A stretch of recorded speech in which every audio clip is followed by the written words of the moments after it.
Okay, so we know that Microsoft 365 is a very complicated solution, and it's like a ship. I guess even in a cruise ship, an analogy is that there's security on it, right? A cruise ship? Okay. Yeah, I'm thinking 365 is this big cruise ship All right. that we're all Let's see where this is going. Yeah. What can an organization do?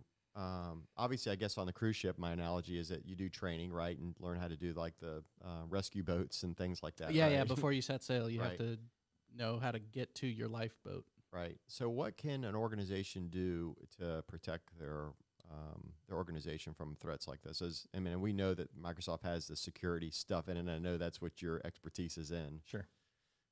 What's the biggest thing that someone could do to help them fix the problem? The number one thing that you could do to prevent a user's credentials from being harvested, I would say, is enable multi-factor authentication, which is MFA. You'll hear me say that a lot. Right. So take me through MFA. So most people are used to like go into their website or their email. They type in their username and they type in their password. So that's like just regular authentication, right? Sure. So normally when you're logging into your 365 account, it asks you for your email, and it asks you for a password, and then it lets you into your account. With multi-factor authentication, there's an additional step that gets added there, and the way that we recommend setting things up, that additional step is you have an app that is on your phone, basically. So, you're basically identifying it yourself because it's, that phone that you Something you have, right? It's something you have, Right. So like in our case, we have it set up. I know we've got a setting we've turned on that's a passwordless login, where I've noticed that when I log in, I don't have to provide my password. It actually just tells me that there's a number on the screen that says go to my mobile app and then enter that number. Yeah. And I've loved that feature. I've almost in a way forgotten my password because I'm so used to using that method. Sure. And I mean, there's different ways to go about it. Sure. Yeah. So I think the problem with MFA, what I've seen, or like why clients don't do it, is just it's more of a headache or more stuff they have to do, right? It is more stuff that you have to do, but when you're using the Microsoft Authenticator with Office 365, it's easier than it used to be. It's not like you got to enter that number. When you have it set up correctly, which we recommend doing, you get a prompt basically, and it doesn't always do it. It'll only do it when your account thinks that there should be a challenge, and it really depends on how you have it set up.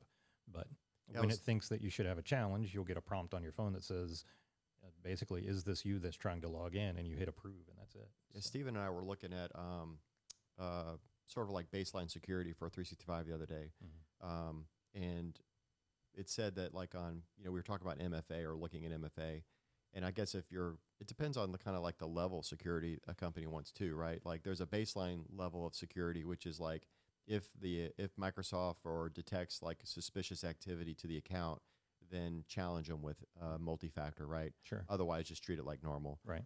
Whereas then some companies have super sensitive or more sensitive information. Maybe they're dealing with much more financial information, things like that, where like the MFA is enabled all the time, or it's used for most login attempts, right? Right. So what it sounds to me like, just my experience on it, I feel like I'm kind of technical, but in rolling out MFA for our office, I would say it's not simple, is it? It can be simple. Well, before you do that, so I was the one who wrote the instructions for the office rollout of MFA. Everyone skipped my instructions and yelled at me when what was happening on their screen isn't what was being reflected in the instructions.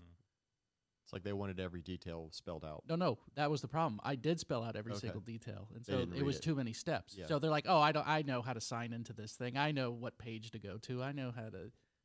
So less is more. I think. They skipped a step, and it didn't work right. Right. They skipped. Everyone skipped the step. I know exactly what step they skipped. Which one was it? It was the one where you actually tell it that you're going to use the app instead of a phone. I bet that's right. Yeah, because you can use it like where it just sends you a text message, sure, right? Yeah, and then but that's not nearly as easy as just getting a prompt and not even picking up. And your phone. there is some additional security threat too, which is using your cell phone, because people can port your phone number over, which is it's less likely, but it can happen. Sure. Right. But the Communicator app has actually been verified. What is it? It's Microsoft Authenticator app. Has been verified that you have it installed, and so it's much more secure by using the app. Right. And once you register the Authenticator on your phone, basically once you do the step that says this is the token that I'm using, it actually shows up in your account that this is the phone, the specific phone that's going to be used to authenticate my account.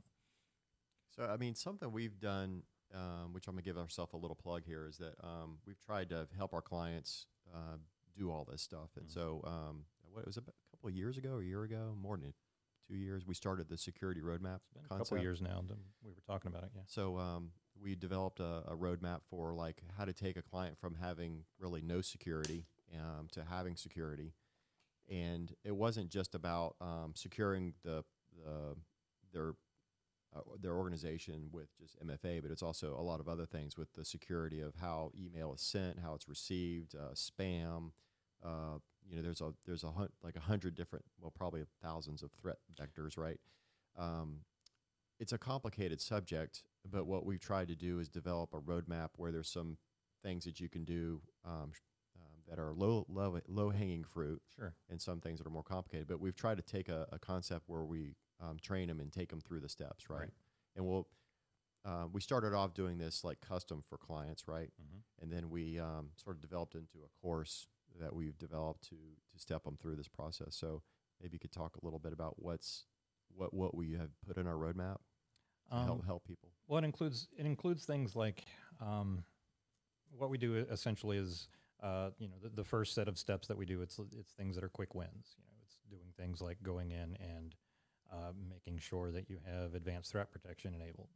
There's lots of different policies that you can. What is advanced threat protection? It's basically it's where you would go in and set up policies for things like anti-spam and anti-phishing and anti-malware and so out of the box, if you were to install your Microsoft 365 tenant, are these things turned on? I would expect all these things to be turned on with Microsoft. There are policies that are there, but they're not tuned, I would say. Yeah. And in some cases, the feature is there, but there's not a policy enabled for the feature. Yeah. So going in and doing these things, I would say, is very important, and it's something that probably a lot of people don't do. They just assume that it's all set up, and some of it is, and some of it's not. Yeah. So there's like a problem there. It's like you just can't turn this stuff on, right? Either you just can't just wildly say, "Oh, I'm turning all this on," and not think about what those settings mean. You could just turn it on, but it's not going to work well. Right. So the reason why it's not turned on by default is that it's going to break workflow, because if you safe attachments, let's say, people are going to start getting attachments that are stripped that says, "Oh, we took this file out because we suspect that it's malicious." Sure, and safe links, rewrites all the any URL that you get in an email, and that looks suspicious if you don't know what it is. Right. Even though it's actually making things better, users might not understand that. So, and especially if they click on a link that's actually malicious, and then they get a big error message on the screen because Microsoft said, "Hey, you probably don't want to go there." If the users aren't aware of that, and especially if the administrators aren't aware of that, they're like, "Oh, I don't know why this is happening." So yeah, it's a good idea to go in and actually set things up correctly, I guess. So instead of just using the default policies, which don't necessarily do what you want. So what should everyone do this? Yeah. Yeah. So out of the people that have Microsoft 365, do you think people set this stuff up? No. I would say no. And so do you think that's why a lot of people have the problems they have with 365 because they haven't set these things up? Yeah. Yeah. And, there's a lot of information that's available online, but that's kind of the problem, is that there's a lot of information that's available online, and, making sense of all of it, it takes some time and effort. So it would be nice if someone just, put together something where I could just, they could tell me what to do. You know, that would be nice. Right. So Sort of like what we've done. that's kind of what we've done. Right. Yeah.